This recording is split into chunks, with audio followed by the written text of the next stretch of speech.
പീച്ചി ഡാമിൽ പോയി അവിടെ ഉണ്ടായിരുന്ന അവിടുത്തെ സഞ്ചാരികളൊന്നും പോകാത്ത ഒരു ഹിഡൻ പാതയിലൂടെ നമ്മളൊന്ന് സഞ്ചരിച്ച് അടുത്ത സ്പോട്ടിലേക്കുള്ള യാത്രയിലാണ് നമ്മൾ. പീച്ചി ഡാമിന്റെ അവിടുന്ന് കുറച്ചു ദൂരം മാത്രം പോയാൽ നമുക്ക് ഈ സ്ഥലത്ത് എത്താൻ പറ്റും. കുറച്ച് നാളുകൾക്ക് മുമ്പ് ഉദ്ഘാടനം ചെയ്ത കുതിരാൻ ടണലിന്റെ കാര്യമാണ് ഈ പറയുന്നത്. പീച്ചി ഡാമിൽ നിന്ന് ഇറങ്ങിയതും മഴ തൂളാൻ തുടങ്ങി. 3 പേർക്ക് റെയിൻകോട്ട് ഇല്ലാത്തതുകൊണ്ട് വണ്ടി സൈഡാക്കാതെ നേരെ തന്നെ വിട്ടു. വലിയ മഴയില്ലാത്തതുകൊണ്ട് വലിയ പ്രശ്നമില്ലായിരുന്നു. എറണാകുളത്ത് നിന്നും ചാലക്കുടി കൂടി പാലക്കാട് പോകുന്ന റൂട്ടിലാണ് കുതിരാൻ ടണൽ ഉള്ളത്. കുതിരാൻ ടണൽ ഇല്ലാത്ത കാലത്ത് ആ ഒരു ഭാഗത്ത് ഒരുപാട് ബ്ലോക്ക് ഉണ്ടാവുന്നതാണ്. ഏകദേശം 2 മണിക്കൂറോളമൊക്കെ ബ്ലോക്ക് കിട്ടാറുണ്ട്. 6 വരി ഹൈവേയും സർവീസ് റോഡുമാണ് പാലക്കാട് പോകുന്ന ഈ ഹൈവേയിലുള്ളത്. പോകുന്ന വഴിയിൽ ഹൈവേയുടെ മേലെ കൂടെ ഒരു പാലം കണ്ടു. ഞങ്ങൾ ആദ്യം വിചാരിച്ചത് ട്രെയിൻ പോകുന്ന പാലമായിരിക്കുമെന്ന്. ഇത് നമ്മുടെ കേരള സർക്കാരിന്റെ ജലവിതരണ സംവിധാനമാണ്. കഴിഞ്ഞ വീഡിയോയിൽ കണ്ടതുപോലെ തന്നെ പീച്ചി ഡാമിൽ നിന്നുമാണ് ഈ വെള്ളം വരുന്നത്. റോഡിന്റെ മേലെ കൂടെ പാലം പോലെ കാണുന്നത് കനാലാണ്. 800 മീറ്റർ ആണ് ഇതിന്റെ നീളം. ഫൈനലി ഞങ്ങൾ ആ സ്ഥലത്തേക്ക് എത്തിയിരിക്കുന്നു. ഈ ഒരു വളവും കൂടെ കഴിഞ്ഞാൽ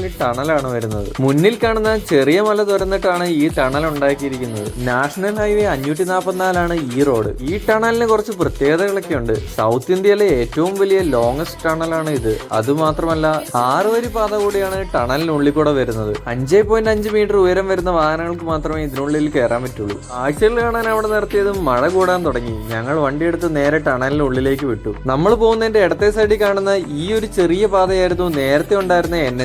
2 വണ്ടികൾക്ക് കഷ്ടിച്ചു പോകാൻ പറ്റുന്ന വഴിയായിരുന്നു അത്. അതുകൊണ്ട് തന്നെ ഇവിടെ മണിക്കൂറുകളോളമായിരിക്കും എല്ലാ ദിവസവും ബ്ലോക്ക്. 2016 സ്റ്റാർട്ട് ചെയ്ത് 2021 ഡിസംബറിലാണ് ഇതിന്റെ ഉദ്ഘാടനം കഴിഞ്ഞത്. ഈ ഒരു ടണൽ വന്നതോടുകൂടി പാലക്കാട് കോയമ്പത്തൂർ പോകുന്ന വാഹനങ്ങൾക്ക് എളുപ്പമാണിപ്പോൾ. 955 മീറ്ററാണ് ഇതിന്റെ ലെങ്ത് വരുന്നത്. ഏകദേശം 1 കിലോമീറ്റർ. ഏകദേശം 200 കോടി രൂപയാണ് ഇത് നിർമ്മിക്കാൻ എടുത്തത്. ടണൽ കടന്ന് ഇപ്പുറത്തെ സൈഡ് എത്തിയപ്പോഴത്തേക്കും മഴയുടെ ശക്തി കൂടി വന്നു. ടണൽ ഉണ്ടാക്കാൻ വേണ്ടി എടുത്ത ഉപകരണങ്ങളും മറ്റും ഇപ്പോഴും അവിടെയുണ്ട്. ഈ ടണലിൽ ശ്രദ്ധിച്ച വേറൊരു കാര്യമുണ്ട്. പേരൊന്നും എവിടെ എഴുതി വെച്ചിട്ടില്ല. ടണൽ കഴിഞ്ഞ് കുറച്ചു ദൂരം കൊണ്ട് മുന്നോട്ട് പോയി യൂട്ടേൺ അടിച്ച് ഞങ്ങൾ തിരിച്ചു വന്നു. മഴ കാരണം ഏകദേശം ഇരുട്ട് പോലെ ആയതുകൊണ്ട് ലൈറ്റ് ഇട്ട വഴി അടിപൊളിയായിരുന്നു. നല്ല രീതിക്ക് ഇപ്പൊ മഴ പെയ്യാൻ തുടങ്ങി. ടണലിന്റെ ഒരു സൈഡിൽ ബൈക്കുകളെല്ലാം നിർത്തി ആൾക്കാരൊക്കെ കോട്ടിടുന്നുണ്ട്. ഞങ്ങൾക്ക് കോട്ടില്ലാത്തതുകൊണ്ട് കുറച്ചു നേരം അവിടെ വെയിറ്റ് ചെയ്തു. വാഹനങ്ങൾ ഇതിനുള്ളിൽ കൂടെ പോകുമ്പോൾ നല്ലൊരു മുഴക്കത്തോടെയുള്ള ശബ്ദമാണ് വരുന്നത്. അവിടെ നിന്ന് കുറച്ച് ബൈക്കിന്റെ ഷോർട്സും എടുത്ത് നേരെ വീട്ടിലേക്ക്. അത്യാവശ്യം നല്ല രീതിക്ക് നനഞ്ഞിട്ടാണ് തിരിച്ചങ്ങോട്ട് പോയത്.